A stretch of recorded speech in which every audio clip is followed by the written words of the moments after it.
Qui peut participer? Bien, toute partie intéressée. Je voulais vous parler des impacts cumulatifs, mais on n'a pas tellement le temps. La perspective autochtone, les ententes Canada-Québec. Merci de votre attention. Mais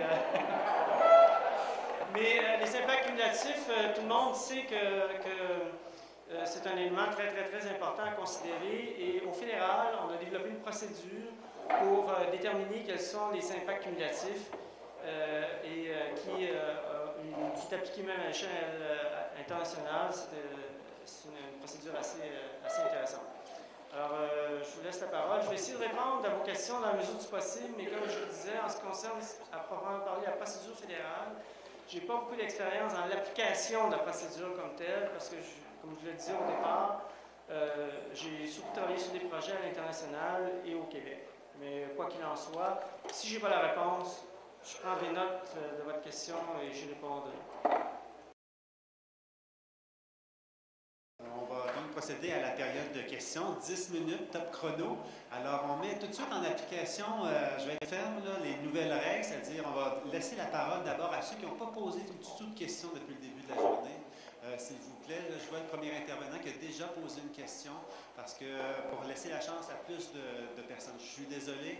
Et n'oubliez pas, si vous avez des questions qui n'ont pas été répondues, il y a un cahier de commentaires à l'arrière au secrétariat. On va pouvoir répondre à vos questions et l'ensemble de ces réponses-là sera envoyé à tout le monde parce qu'on a vos coordonnées.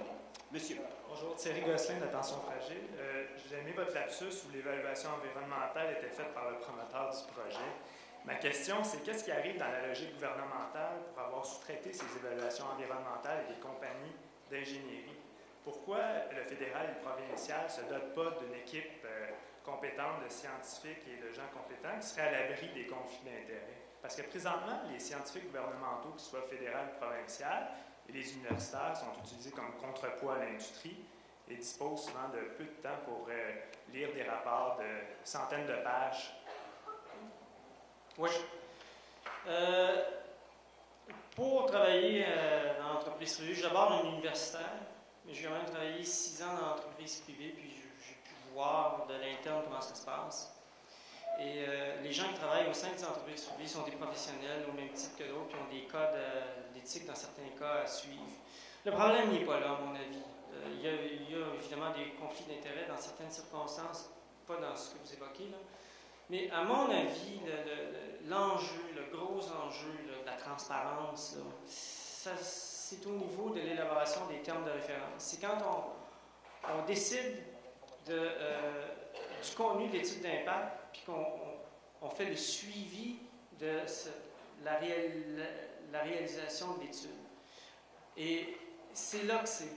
Quand je vous disais tout à l'heure que le contenu des études d'impact n'est pas nécessairement structuré par enjeu, je me référais justement à cette problématique-là de la transparence, parce que souvent, la façon que ça se présente, au fédéral, je suis moins familier, mais si vous regardez les études au niveau provincial, les études sont toujours structurées de la même façon. Alors, tu as la description du projet, après ça, tu as un petit chapitre qui parle des préoccupations du public, après ça, tu as la description du milieu, puis après ça, la description des impacts, plan de gestion environnementale ou de suivi environnemental. Mais le problème, c'est que on a énormément de difficultés pour quelqu'un, par exemple, qui participe à une pré-consultation sur la tenue d'études d'impact. C'est très difficile de retracer la préoccupation qui a été exprimée au départ, puis comment on l'a traitée. Puis c'est là que ça joue. C'est vraiment là que ça joue. Si, comme je vais montrer un tableau tout à l'heure, si les études d'impact étaient structurées de cette façon-là, on pourrait assez facilement, sans avoir à se taper les centaines de pages, voir d'un coup d'œil dans un tableau de près de 15-20 pages, comment on a traité, d'abord quels sont les enjeux qu'on a traités, puis après ça, comment on les a traités. Alors là, quand on vous met le rapport, vous seriez en mesure de dire, ben moi, oui, vous avez traité de l'enjeu que j'ai soulevé, mais je ne suis pas d'accord de la façon que vous l'avez abordé. Puis j'ai participé à des projets de recherche qui ont appliqué des démarches oui, je vais laisser la sophistiquée. Je vais vous demander d'accélérer les questions. On va tenter d'être un peu plus bref dans les réponses. Ouais, Hello, I'm Peter Prince Edward Island, a member of the Tourism Industry Association of Prince Edward Island. Very much appreciate the opportunity to ask a question. Your area of expertise, Mr. Cote, seems to be specific to my concern. For instance, your work on the social acceptability of wind power projects. I noticed in the table of performance that you put up that you had listed tourism industry as a area that could be impacted by oil development in the Gulf.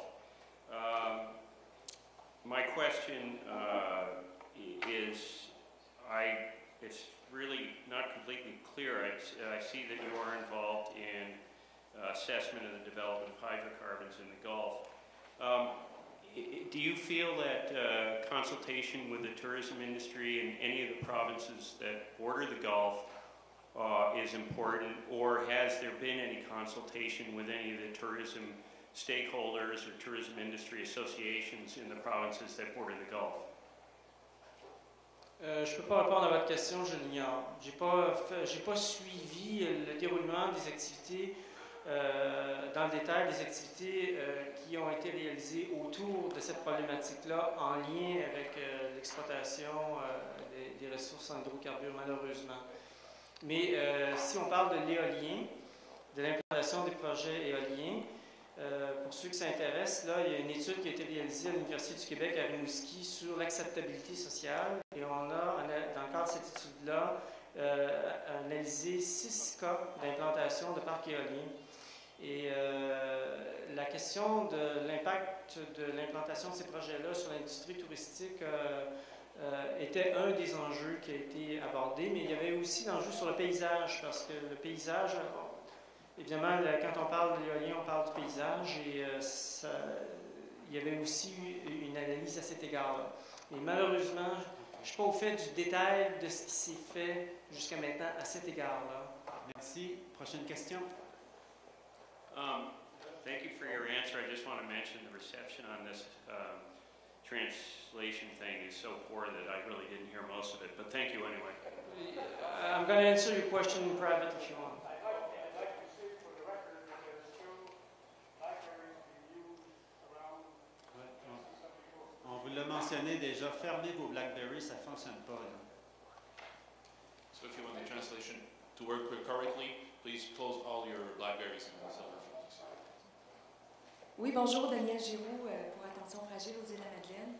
Alors, je vais vous amener au projet d'Old Harry spécifiquement et à la possibilité d'obtenir une commission d'examen.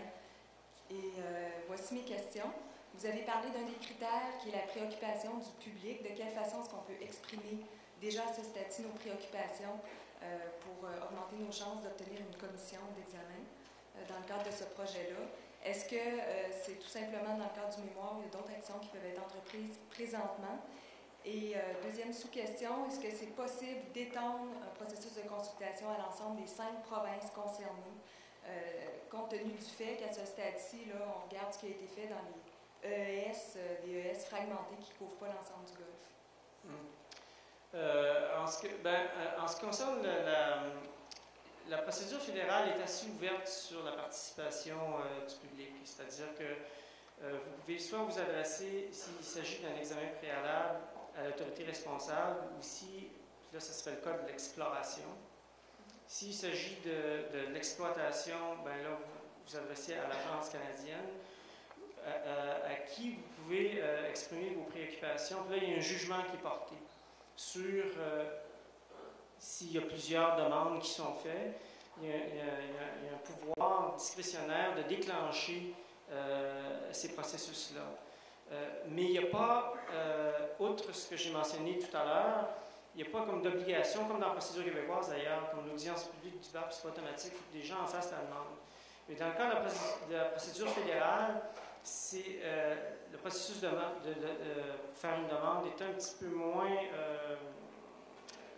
formel, mais donne ouverture à la possibilité justement de déclencher ces processus-là, mais pour autant que la demande soit suffisamment forte pour que ça se fasse, ce qui m'apparaît être le cas pour la problématique de l'exploitation des richesses en hydrocarbures. Maintenant, est-ce que ça pourrait se généraliser à l'ensemble du territoire, bien là, à ce moment-là, c'est dans la détermination de la zone d'étude, de l'étude approfondie que ces choses-là se décident. C'est la même chose au niveau de la commission.